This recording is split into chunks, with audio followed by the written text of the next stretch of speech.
Coucou à tous, je vais vous faire une petite vidéo en fait qui m'a été demandée par l'une de mes abonnées.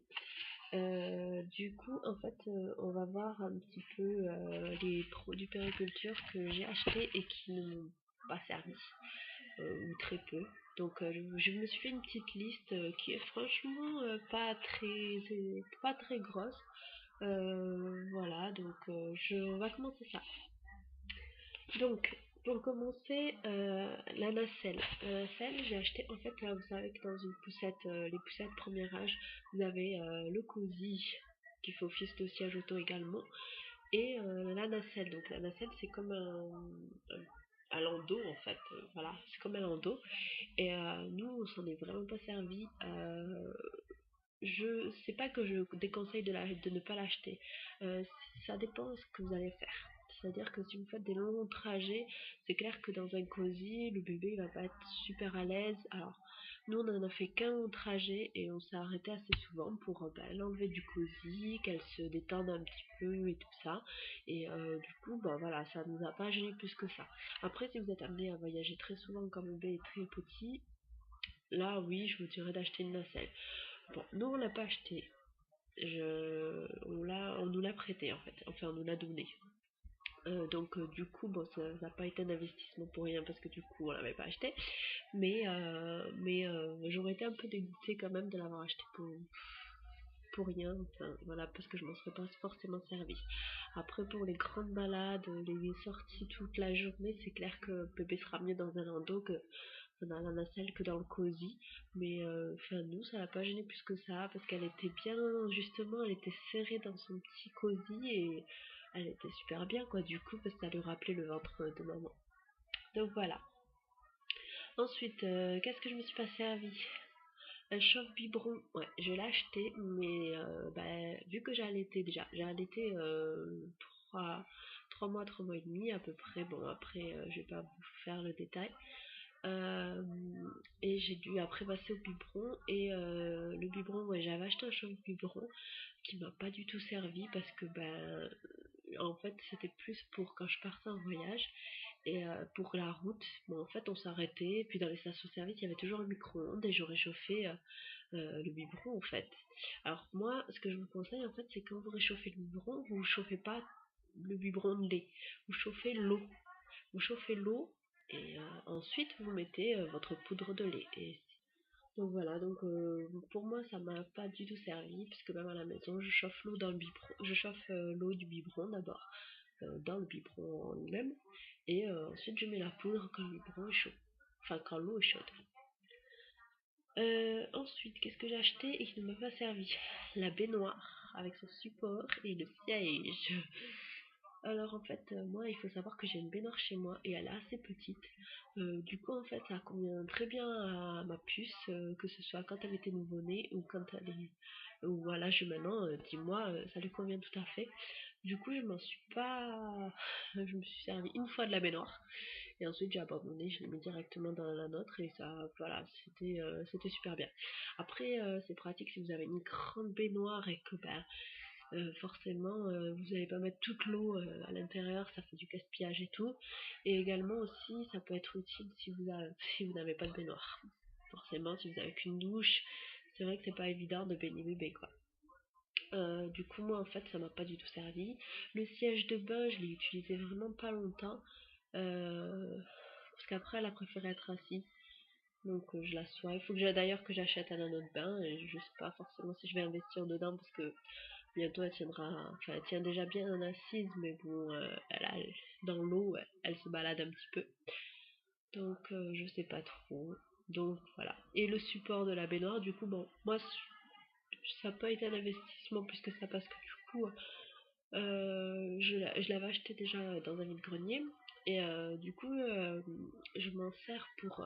Je le mets à côté en fait de ma table à langer. Et quand je la change, ces habits, je peux les poser juste sur le support peignoir. Ça me fait comme un étendage en fait. Et du coup, le côté pratique me convient quoi.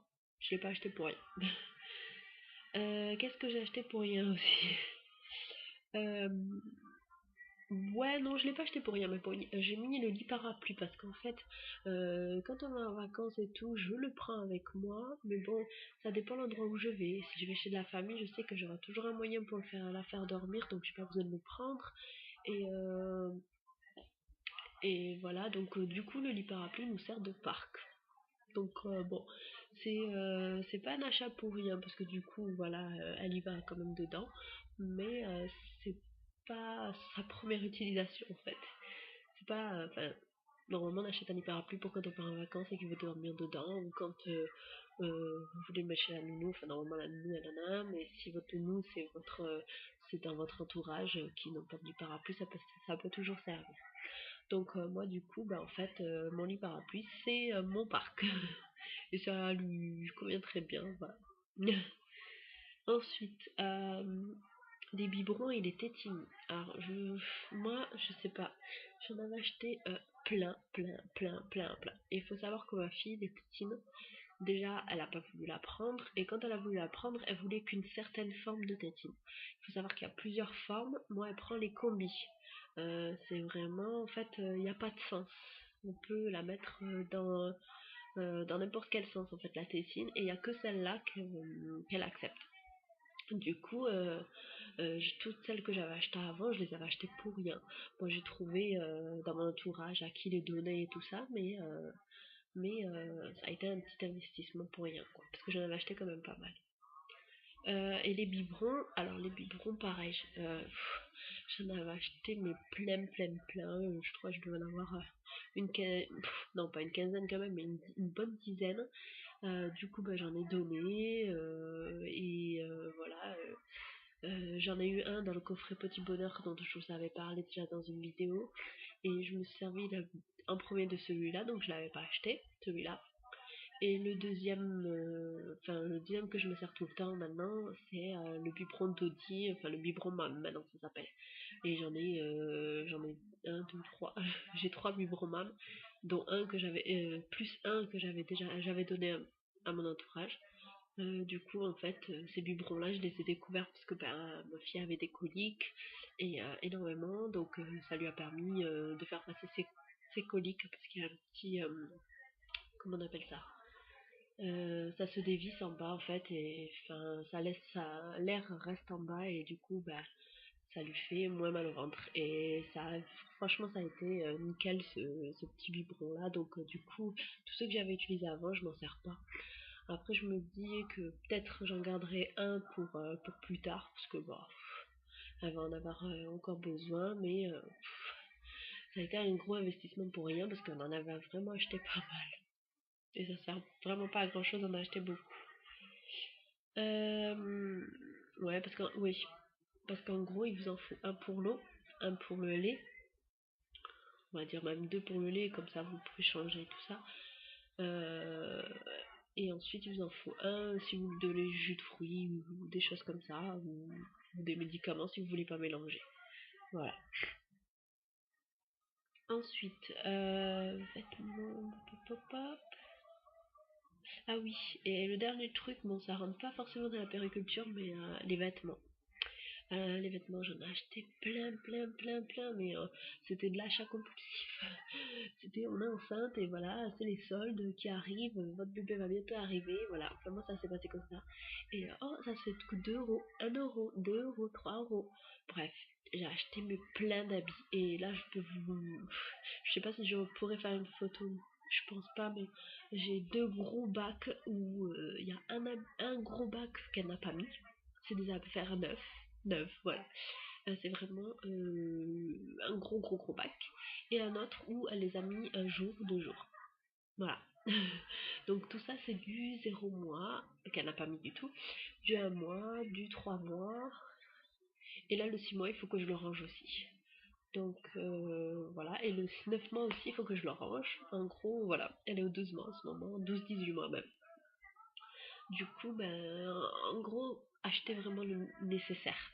Pour ce qui est vêtements, acheter vraiment le nécessaire, ça sert à rien d'acheter trop.